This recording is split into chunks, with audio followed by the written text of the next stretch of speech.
super excited to be recording for you today.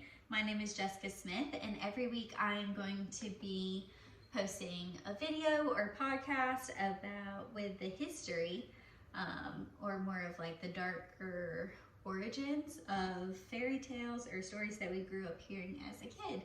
I'm really excited, but bear with me. It's my first time recording.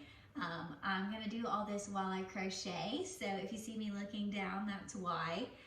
This week I'm working on a sweater for fall. I'm really excited, but I'm really behind on it, so it's gonna be more like a winter thing, but that's fine. This week I'm gonna be talking about Disney's The Little Mermaid. It was loosely based off of a story that was written in 1837 by Hans Christian Andersen. Called The Little Mermaid. It was about a girl, and she has 5 sisters. Not really a girl, but you know, a mermaid. They are princesses. Their dad is Triton. He's not really very involved with the girls' lives. He's mentioned very briefly. It's said that the grandmother typically raises and takes care of the girls and tells them stories and all that goes with taking care of kids. The story is based off The Youngest Mermaid, The Little Mermaid, and it's kind of funny because Disney definitely took a lot from the story.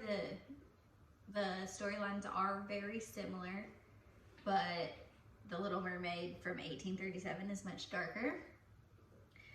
So the story starts with the grandmothers telling the girls stories about the human world and all her travels, but mainly of the human world, because the mermaids are not able to go or allowed to go to the surface until their 15th birthday.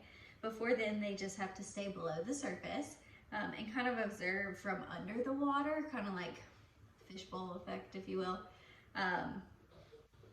And on their 15th birthday, they get all dolled up. They're able to go up. They can only go at night because they don't want them to be seen. And then once they come back, they'll tell everyone of their travels and stories, and they can go up every night after that if they want. But the Little Mermaid, being the youngest, she typically has to wait about 5 years in the story. It kind of starts out when she's about 10. So every year she watches as each one of her sisters gets to go up to the surface and comes back with all these amazing tales. During this time, each of the girls do have a garden in which they can put whatever they want in the garden, the underwater garden. And the Little Mermaid chooses to mainly use flowers, red flowers. And she does find a stone statue of a little boy that had fell from a shipwreck. Unlike the Disney version of the movie, she is not obsessed with collecting human items that tend to fall in shipwrecks and things like that. Her sisters are, which might be where that came from. But in the original version, she doesn't really care for it other than the statue. She's kind of obsessed with the statue because that's like all she has to go off of for what humans are like. But there's a lot of mention of how her sisters, obviously the year between all of her sisters being able to go up and her not, of her sisters going up together, and they find these men that are about to die in shipwrecks or things like that, and they kind of sing because they have the most beautiful voices and are trying to convince the men to come into the ocean to live with them because it's so wonderful and it's so much better than their human lives. Naturally, you know, not realizing that if they come under there, they will drown and die. It's funny because it's kind of sounds like sirens almost, but that's all that's mentioned about it. Finally, the day comes for the Little Mermaid's 15th birthday. She gets all dolled up by her grandmother and is finally allowed to go to the surface. Once she gets up there, she's amazed at what she sees because it's so beautiful. From the moonlight reflecting off the water and the forest and trees and everything. She does happen to see a ship that is housing a prince's birthday party, very similar to Disney's version. Something goes wrong and the ship does crash or start to sink or something like that. And the prince is drowning. So she, as a result, saves the prince's life and, you know, is taking him to the surface. She finds a church, which she feels like will be great. So she lays him on the steps, which I don't know how she thought it would be great because she doesn't know that much about the human world, but she lays him on the steps and goes about her business. She does wait to go back under the surface until a beautiful young girl finds him and takes him into the church and ends up nursing him back to health. And so she has to return under the water because she's not allowed to be up there during the day. She spends like several years going back and forth at night, keeping an eye on the prince, pretty much obsessing over him like a stalker would. And she just gets so overcome with obsessing, I guess is the word, needing to get to know him, that she finally breaks down and goes to her grandmother and is like, look, what do I need to do? Like, please tell me more about them. So mermaids actually don't have a soul. And once it comes time for them to die, there's no afterlife for them, nothing for them to go to. They pretty much just turn into sea foam when they die. They just become part of the ocean, and which sucks because there's nothing to look forward to. You better live your best life while you're alive because that's all there is. But humans, on the other hand, they do have a soul, so they go to heaven. And then the grandma proceeds to tell the little mermaid, the only way that you can ever earn a soul to go into the afterlife is to make a human fall in love with you, in which they must love you more than themselves. They must love you more than even their parents. And once that happens, part of their soul will go into you. You'll get a piece of their soul, and then you'll finally be able to go into heaven or go into the afterlife. The story itself directly quotes that this could never happen because the humans think that their fishtails are ugly, which leads them to believe that they know about the mermaids, but that doesn't make sense to me considering they're not allowed to go up there during the day. Who knows? So the mermaid is obviously very upset by this because with her being the way that she is, there's no way she's going to make the prince fall in love with her. So she obsesses over him a little while longer, and then eventually she breaks down and goes and sees the sea witch. The sea witch does tell her, yes, I can help you turn into a human, but there will be a lot of stipulations. And the price that you have to pay is for your voice because it's the most beautiful in all of the kingdoms. Naturally, the girl is like, of course I'll give you my voice, and that's a little price to pay. Little does she know it means that her tongue will be cut out. So there's no, unlike Disney's version, there's no chance for her to talk again because she's a mute. So once the deal is made, the sea witch gives her a potion and says there are 3 stipulations that come with this. The first is that when you take the potion and you're losing your tail, it will feel like you're being cut in half by a sword. Like her tail was splitting in half to become 2 legs. The second stipulation is that with each step you take, no matter how light, it will feel as though you're walking on sharp knives. So you're constantly going to feel like you're being stabbed.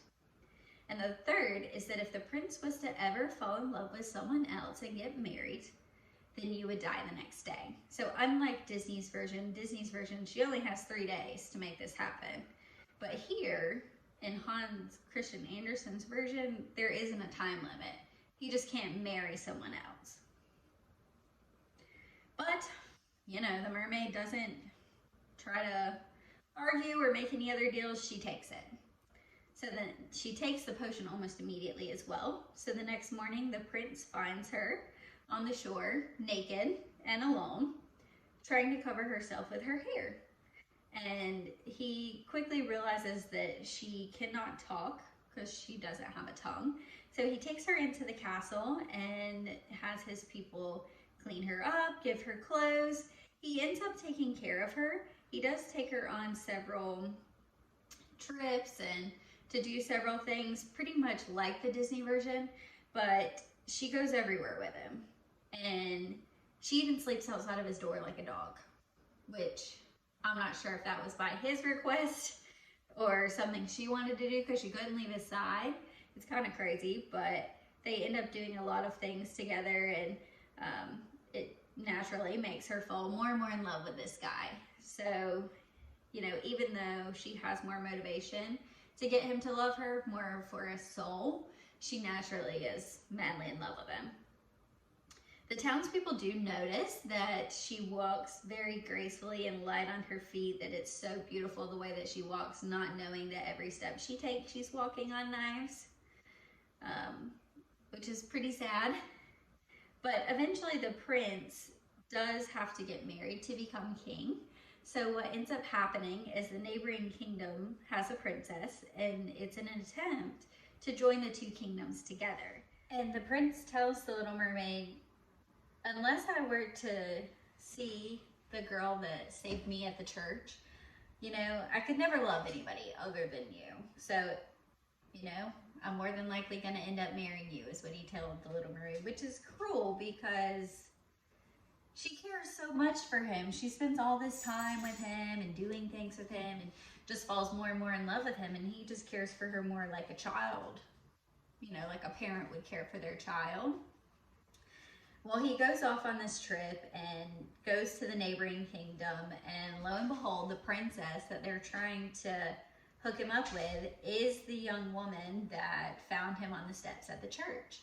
So he thinks that she's the one that rescued him, so he's madly in love with her. I mean, she did rescue him to an extent. She took care of him, nursed him back to health, all that stuff. But in reality, it was the Little Mermaid. But he doesn't know that, and she can't tell him. So the prince comes back with this woman, and they start planning their wedding and get married very quickly. And you know, that's a death sentence for the Little Mermaid, but it definitely describes her as not being sad. She's sad that because she loves the prince, but she's not sad about dying, if that makes sense. It doesn't describe her as being resentful for what happened. So the wedding comes, you know, the prince does marry the woman, which is a ticking clock for the Little Mermaid. But instead, she wants to make the most of the night, dances the night away, is having the time of her life. And the townspeople do start to notice that her feet are bleeding naturally, because not does it just feel like she's being cut by knives. At this point, it's actually like she's being cut by knives. But that's all that's really mentioned of it. After all the wedding festivities, they board the prince's ship to like a wedding getaway. The prince, the princess, now princess, and the Little Mermaid, of course, because he doesn't go anywhere without her. They have a little bit more fun, you know, dancing and a party, but eventually the prince and his new bride retire to their bridal suite. The Little Mermaid is obviously sad about what's going on, but she, you know, it is what it is. There's nothing she could do about it at this point. They're already married. So she goes over to the water to take one last look, you know, before she turns into foam, and she sees her sisters and her grandmother there, and they're all bald. They went to the Sea Witch and were so upset about what was going on with the Little Mermaid, they exchanged their hair in order for this magical knife. And they told the Little Mermaid, if you take this magical knife and you go to the prince's bedchamber where he's laying next to his new bride, and you stab him in the heart and let his blood run over your feet, your feet will turn you back into, I can't talk, will turn back into a tail, and you'll turn back into a mermaid.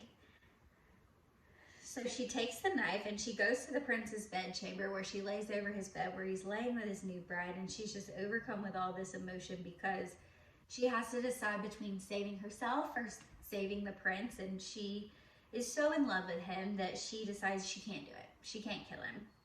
So she goes back over to the ocean and instead decides to throw the knife in the ocean and jumps in right after it to pretty much kill herself. That way she doesn't have to wait to turn into sea foam. She just already knows it's going to happen. So she ain't playing no games. And she just like sits and waits to turn into sea foam. But instead she turns into air to her surprise and is immediately surrounded by all these spirits. They're called the Daughters of Air. They're kind of described like angels. And the Little Mermaid asked them, she's like, what's going on? And they told her because she decided to do such a selfless act by saving the prince instead of herself, that she was going to be given the opportunity to earn her soul, but that she would have to spend 300 years with them doing good acts. And if she could do 300 years of good acts for people as Lind, whatever that is, then she would in return receive a soul and get to live out a peaceful afterlife. And that's kind of where the story ends. I found it very surprising. I thought to such like a morbid story there would be a different ending, not her like turning into air and getting to live out with all these people, like these daughters of the air. But I find it very interesting, definitely different from the Disney version. I think the Disney version did such a good job of staying close to the original story without making it too morbid. So I really enjoyed doing the research on it, and I hope you enjoyed hearing me tell the story. I know it probably wasn't the best, but hey, we're learning together and it's gonna be fine. I am excited to finish this sweater and show you guys what all is going on. I'll post updates and pictures on Instagram. I hope you follow me on Instagram and TikTok, and I'm gonna post the videos on YouTube. I'm hoping to get out some tutorials soon. I'd love to hear your feedback on what you thought about the story and any other story suggestions. But thanks for watching or listening.